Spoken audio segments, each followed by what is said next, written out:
You're listening to Arts Hour, presented by Clive on Channel Radio. That was The Shelter. The second half of my programme is devoted to a talented writer from Ashford. She is Truda Thurai. I had the opportunity of interviewing her a few weeks ago and began by asking her what prompted her to start writing in the first place. And this is what she said. I'd written a book initially when I was working as a lawyer, which was a legal textbook that I wrote with other people, which is kind of quite boring really, but it gave me the confidence to think that I could aim for a book. What I think people should know is that before you started writing a book, you did have some experience because you were a journalist. Yes, I did. I was a journalist for about 10 years, working for agencies up in London, and writing all sorts of brochures and papers for different businesses and things. And I did some freelance work, just a little bit as well. So in case people want to rush out and buy this legal book, what was the book called? Oh, it's IT and E-commerce Law, and it's very out of date now, because they're usually out of date within about 6 months. It actually sounds riveting, but so after that you decided, when did you decide to write your book, which is entitled The Devil Dancers? I decided quite a few years ago. I'd met my husband and we got married, but he's from Sri Lanka. Right. And he told me a lot of interesting stories about his country and about his background, and a lot of stories about things that had been happening in the 1950s, about 10 years after independence, which ultimately fed into the civil war that broke out in 1983. But there was a very interesting set of circumstances in the 1950s, lots of political intrigue. There was a monk that got a prime minister into power and 3 years later masterminded the prime minister's assassination. But this book isn't actually a political history, it's actually a novel. It is. Based on the facts that you learned from your husband. The history and all the kind of exotic background is really just the kind of texture and the colour of the book really. But the main stories are about ordinary people and how they react in very difficult circumstances. There's a murder, there's a love story, there are people trying to cope with all sorts of things happening to their families and to each other. Friendships are being forged, and enmities as well. Now, once you got that book under wraps and it has now been published, who's it published by? Hot Monkey Publishing. Right, and how much is it and where can we buy it? Well, it's around about £20 if you want the paperback from Amazon, but the Kindle is around about £3.99. So and that's called The Devil Dancers? Yes, by T.Thurai. T.Thurai, that's spelled T-H-U-R-A-I. That's it. I'll repeat that at the end of the programme. In the meantime, having published that, you'd got the bit between your teeth and you started to write another book. I did, actually. I was actually working on another novel that I'm still working on, and this second book kind of came along and rather surprised me.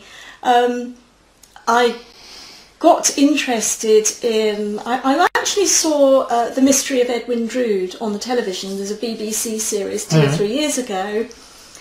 And I noticed that a couple of the characters came from Ceylon. Oh, right. Which is obviously... Not many people know that. Not many people know that.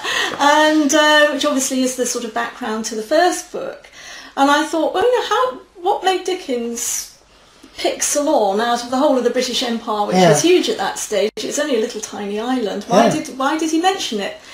And to cut a long story short, I went on a kind of trail of detection which started in Rochester Cathedral, went via Chilham Church, which really has nothing to do with Dickens, but was a reflection on civil servants in the Empire and the kind of fascinating lives they had. And I eventually found that there was a man buried in a graveyard in Kandy in Sri Lanka, which was Ceylon, whose name was William Macready, and his father, also called William Macready, was Charles Dickens' best friend. William Macready Senior was a very famous so that's actor. Where the Ceylon so I think that's where the connection came from. But by that time, I'd been to Rochester Cathedral several times and completely fallen in love with it. So that's where all the other little stories came from. So we've got this book, although again it's a collection of short stories. Yes.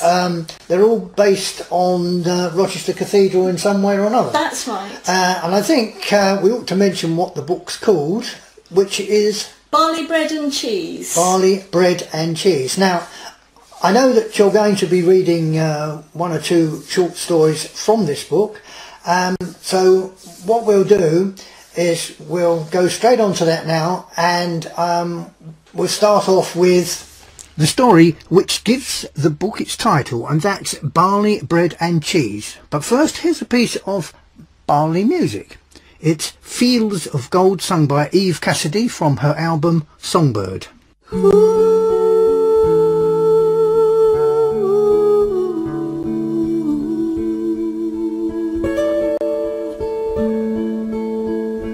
You remember me when the west wind moves among the fields of barley. You can tell the sun in his jealous sky when we walked in fields of gold. So she took her love for to gaze a while among the fields of barley. In his arms she fell as her hair came down among the fields of gold. Will you stay with me? Will you be my love among the fields of barley?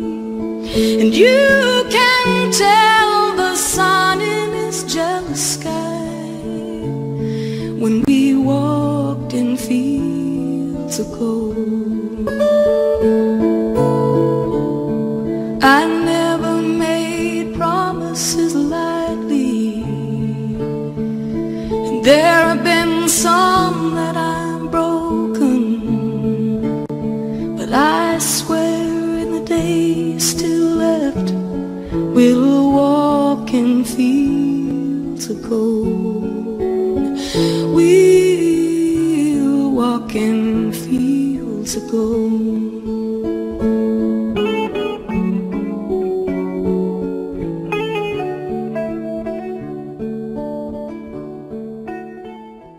That was Fields of Gold, sung by Eve Cassidy. Now, since the earlier interview, Truda has recorded an introduction to her book Barley, Bread and Cheese, and here it is. Hello, I am Truda Thurai. My book Barley, Bread and Cheese is a collection of short stories inspired by Rochester Cathedral and its treasures. One of those treasures gave me both the title of the book and the idea for a story. That treasure was the Textus Revensis, a book written in the 12th century by one of the monks who lived in the priory of St. Andrew next to the cathedral. That book opens a window onto our distant past. It records the laws of the ancient kings of Kent, which included trials by ordeal, also known as the judgments of God. These required the innocence or guilt of a person accused of crime to be put to the test in a brutal manner, such as holding a red-hot iron or immersing their hand in boiling water. Among these terrible ordeals is one which has mystified historians for centuries. It is the ordeal of barley bread and cheese. We don't know exactly how it worked, but it certainly proved effective in one case. Earl Godwin, the father of King Harold, was accused of killing his own brother. To prove his innocence, Earl Godwin chose the ordeal of barley bread and cheese. "May this bread choke me if I am guilty," he cried. He took one mouthful of the bread and choked to death. In my story, also called Barley Bread and Cheese, a young history student adapts an ancient ordeal to get at the truth. So now I suppose it's about time we actually heard the story Barley Bread and Cheese. Here's the author Truda Thurai to read it for us. Barley Bread and Cheese. At last, a table. We had waited 20 minutes, squeezed onto a stairwell that resembled Jacob's ladder. Shuffling back and forth, we had tucked in our elbows and sucked in our breath, dodging the constant traffic of waitresses, customers, children, pushchairs and carry-cots that flowed past in both directions. I had been squashed against a woman in a duffel coat that reeked of wet Alsatian. She had finally given up, rotating slowly, disengaging from the queue, then pushing past me down the stairs, her soft, puff pastry face crimped with discontent. "Can't wait all day," she muttered. "Got a bus to catch."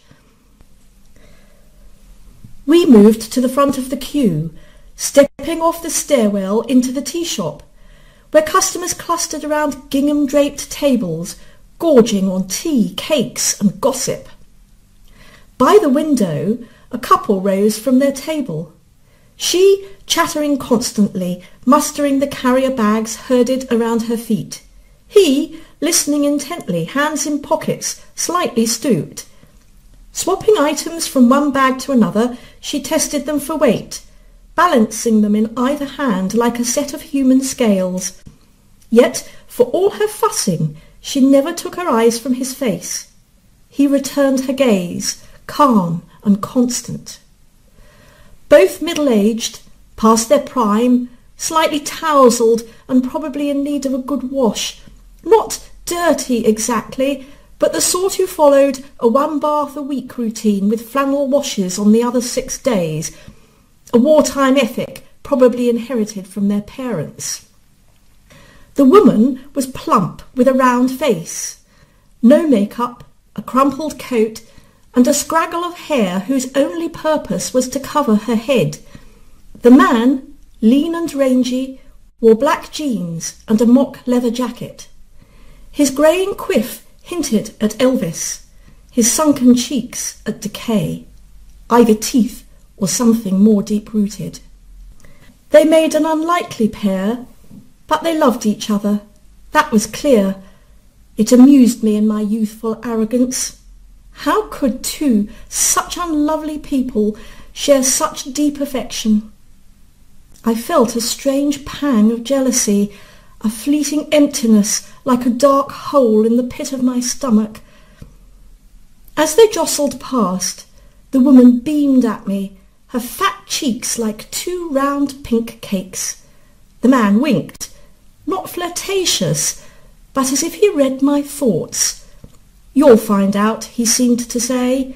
"One day you'll understand." He coughed as he went past, a deep, rattling hack tainted with tobacco. "Look, a table by the window," Ailish declared. She darted across the room, expertly weaving her way around chairs and tables, hopping over bags and evading the sharp looks of the waitress who expected her customers to behave in an orderly manner. I followed, smiling sheepishly at the waitress who pretended to ignore me. The table was still littered with coffee cups rimed with stale froth, dirty plates and trails of sugar that had spilled from discarded paper sachets. The waitress stumped towards us bearing a tray. With an obtrusive clatter, she piled up the dirty crockery, sweeping the crumbs off the table with her hand, careless of whether or not they landed in our laps. "I'll be back in a minute to take your order," she snapped. "Hope she doesn't spit in the tea," hissed Ailish. We sniggered like guilty schoolgirls. There was something timeless about that small first-floor room with its creaking floorboards, something that defied the ceaseless advance of New World coffee shops with their mochaccino language, grande, latte, americano.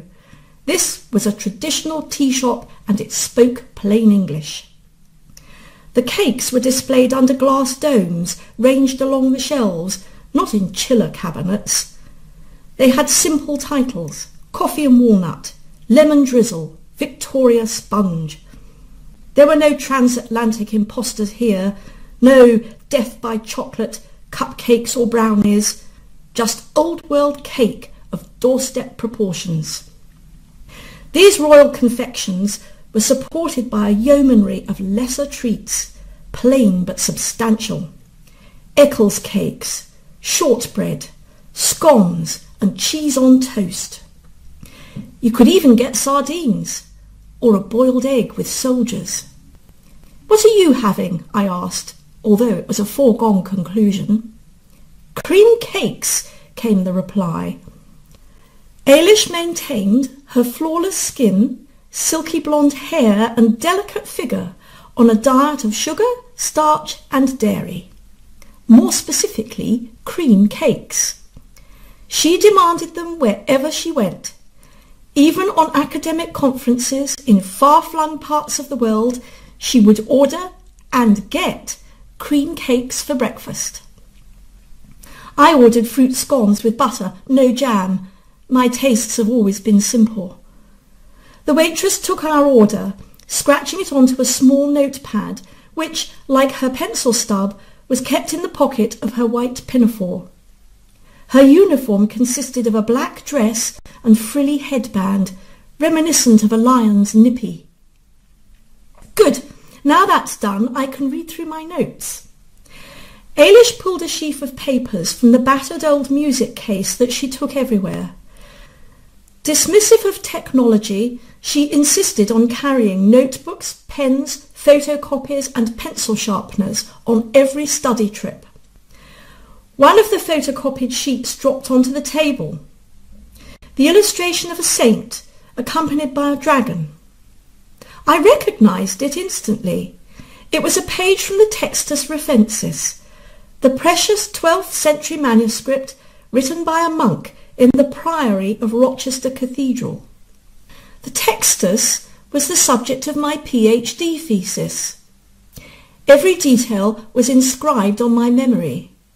The purposeful stroke of the scribe's pen, the unique collection of Anglo-Saxon laws, the copy of Henry I's coronation charter, in which he promised to govern justly in an attempt to win his subjects' support. I had never liked Henry. He had sneaked onto the throne while his elder brother Robert had been away on crusade. But this was only to be expected of a son of William the Conqueror. None of our Norman kings suffered from a queasy conscience. For some reason, the thought of Henry made me uneasy. To my mind, the betrayal of a family member or friend ranked as one of the most heinous crimes. The idea that you could not trust anyone, even those closest to you, was deeply troubling. But Henry was the least of my problems. I had reached a point in my research which appeared to be a dead end. The Textus Refensis had set me an academic teaser. Among its miscellany of texts was a section called the Judicia Dei, or Judgments of God. These consisted of a list of ordeals, crude trials of guilt in criminal cases. They included being bound and thrown into a river, plunging your hand into boiling water, or being forced to carry a quantity of red-hot iron. Your reaction to the challenge was the measure of your guilt or innocence. By inflicting extreme pain, the ordeals were intended to test both truthfulness and good character. Despite their brutality, they had an innate logic, but there was one that perplexed me. Eilish, Have you got any thoughts on the barley bread and cheese ordeal?" Bemused, she looked up, her brow wrinkled in a charming frown. "The what?" "You know, the ordeal where the defendant is made to eat barley bread and cheese. I don't understand it. It's not like any of the others. In fact, I can't see how it could be an ordeal at all." She looked thoughtful. "If you refused to eat it, you were found guilty." "Yes, but it sounds more like a reward for a starving peasant. Who would ever refuse to eat barley bread and cheese? It seems like a very easy test. Impossible to fail." "Well, I suppose if the bread was really stale and the cheese was rotten—" She smiled impishly as a new idea formed. "Or perhaps the defendant was known to have a wheat and dairy intolerance."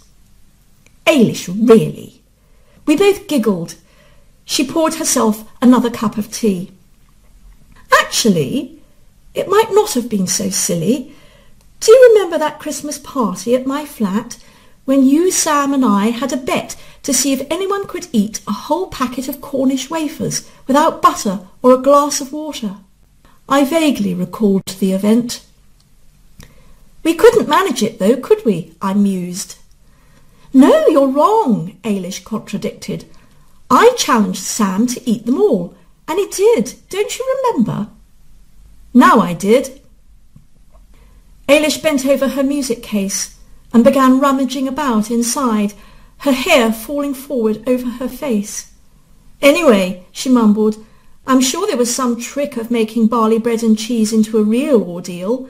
We just don't have the information." I pushed back the damp yellow curtain. The window was bedewed with condensation, the moist working of many mouths in an enclosed space. I rubbed a clear patch with my hand and peered down at the small, narrow street. From the pavement, stone steps led to an overcast garden where pansies shivered around a war memorial. Beyond that, the grey mass of the cathedral burst from the ground, an eruption of stone defying gravity, frozen in flight. Strange how this ancient building had brought us together, my fiancé Sam, Ailish and me. Although we were almost contemporaries, Ailish was our tutor, a leading authority on medieval manuscripts.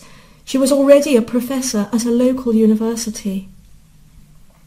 One of the growing clan of media academics, she had already been courted by a television producer who had tried to woo her away from academe and into his bed with the inducement of her own series. However, Ailish had broken the news to him, politely but firmly, that her career path would not be determined by her choice of bedfellows. I said I'd sleep with him on one condition. I'd set him a challenge, a test of endurance. At his expense, we would go to a smart hotel and order a gargantuan cream tea. With me as his witness, he would be subjected to the ordeal of 12 cream cakes, and he would have to eat the lot. Sadly for him, he fell at the second eclair. She had forced him to sit and watch, miserable and deflated, as she had eaten all the remaining cakes, then licked the cream from her fingers. Ailish always laughed when she recounted this story. She told it again today, but with an addendum. There has only ever been one man who could complete that test. And did he get his reward? Oh, yes. Balancing a white sugar lump on her teaspoon, she dunked it briefly in the tea and watched as the liquid seeped upwards, turning the sugar brown. Who was it? The spoon dropped into the cup, spattering the tablecloth with tea. No one you know. Preoccupied, she stirred her tea, staring at the tiny whirlpool in her cup. I had another twinge of uneasiness. Why? Everything was fine. My work was going well, apart from the enigma of the barley bread and cheese.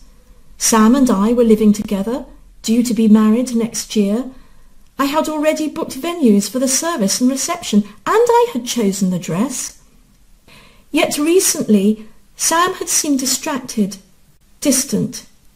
I had asked him if anything was wrong, but he had avoided my questions, joking, diverting the conversation, or even on the last occasion getting angry and storming off to the pub. Staring into the street below, I attempted to visualise our life as a married couple. Yet the images I tried to conjure resolved into a grey, foggy veil, like the mist on the window. Eilish's voice broke my train of thought. "How's your work on that manuscript from Beck coming along?" "How did you know about that?" She shrugged, laughing. "You told me yourself, or had you forgotten?" I dropped my hand into my lap to hide the fact that it was trembling. I knew that I had not told Eilish of this new piece of work. It was only an idea, and the only person I had told was Sam. I tried to read her face, but she was staring down into her plate, pressing stray crumbs onto the back of her fork. "Eilish?" "Better go," she said, dropping a £10 note onto the table. "Have this one on me. Sorry I can't stop, but my train leaves in 15 minutes. See you back at college." I sat on the top deck of the bus, lost in thought as it lurched around corners, jolting to a halt at traffic lights and bus stops. It was as damp and steamy as the tea shop, only colder. I watched a giggling teenager sigh onto the window, then trace a heart onto the misted glass.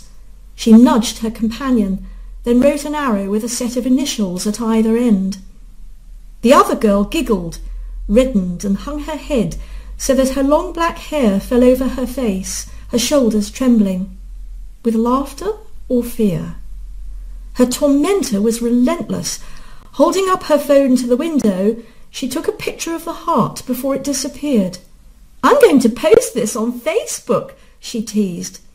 "No, no," pleaded the other girl, trying to snatch away the phone. "What's it worth?" sneered her companion. "Please don't." All trace of laughter had left the victim's face. She was in the other girl's power. It was a test of friendship. I waited to see what would happen. The girl with the phone hesitated, her finger over the button, ready to send the message. There was an ominous tension, each trying to guess the other's thoughts as they anticipated the outcome. A foolish prank, soon forgotten, or a friendship destroyed.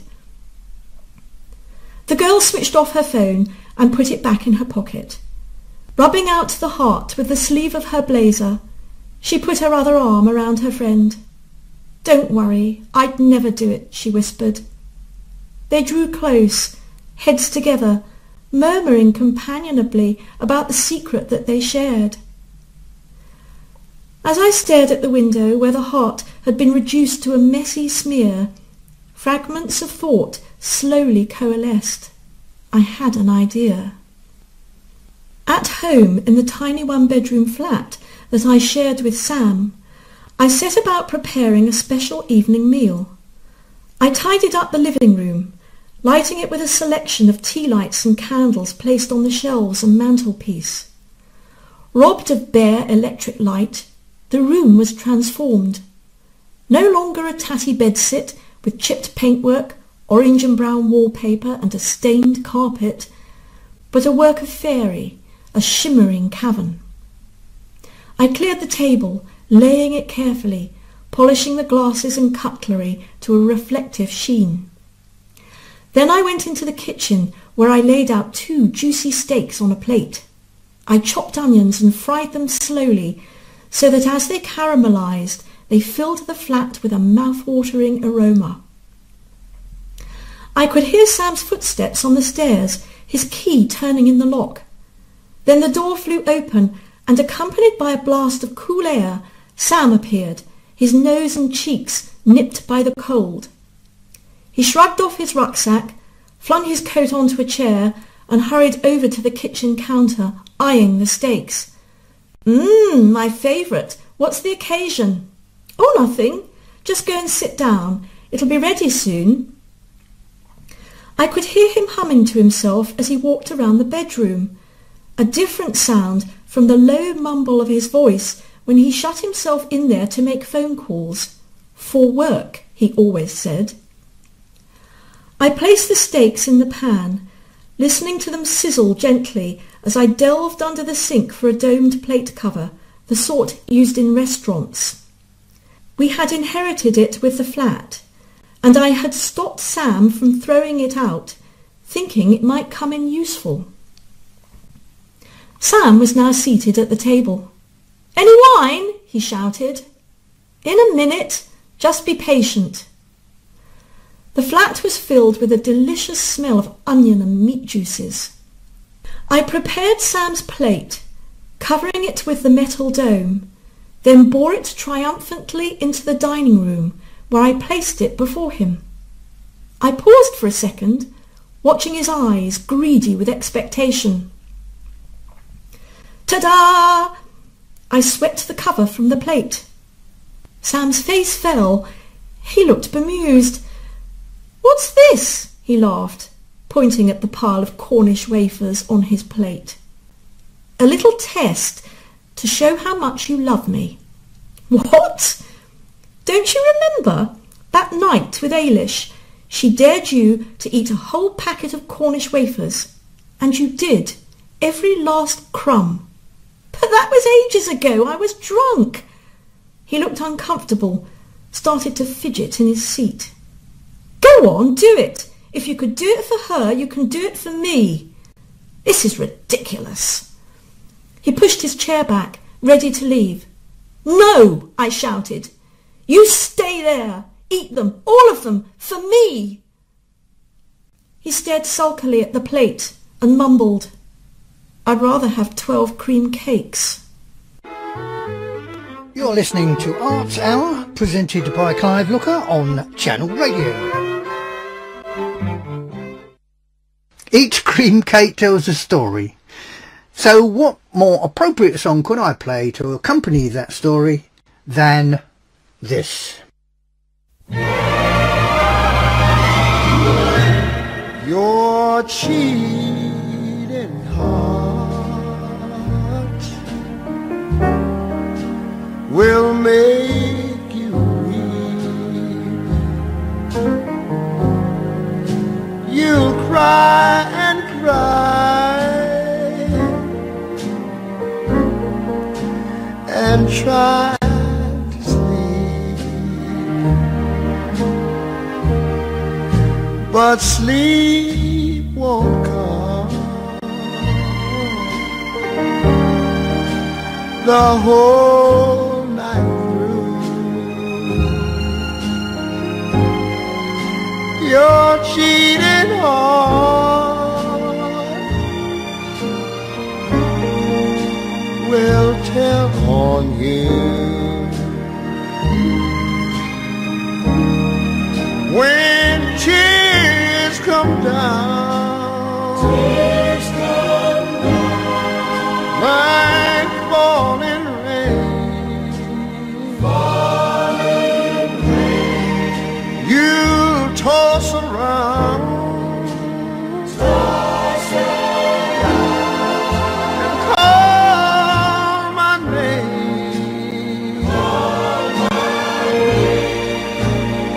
You walk the floor the way I do. Your cheated heart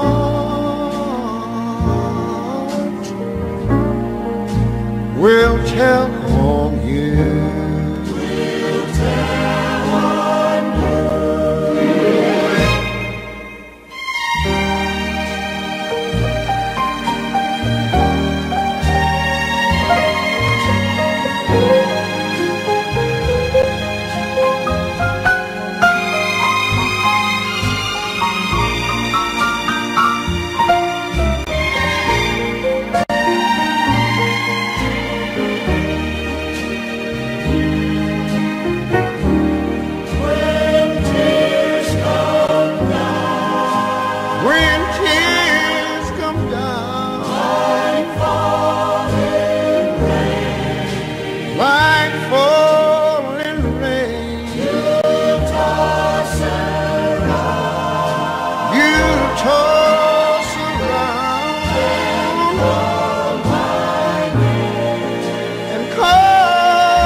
was Your Cheating Heart, sung by Ray Charles. Before that you heard Barley, Bread and Cheese, written and read by Truda Thurai from her book of the same name. I persuaded Truda to record more stories from Barley, Bread and Cheese, which I will be broadcasting in October, probably the 18th. Golly gosh, look at the time. It seems I've got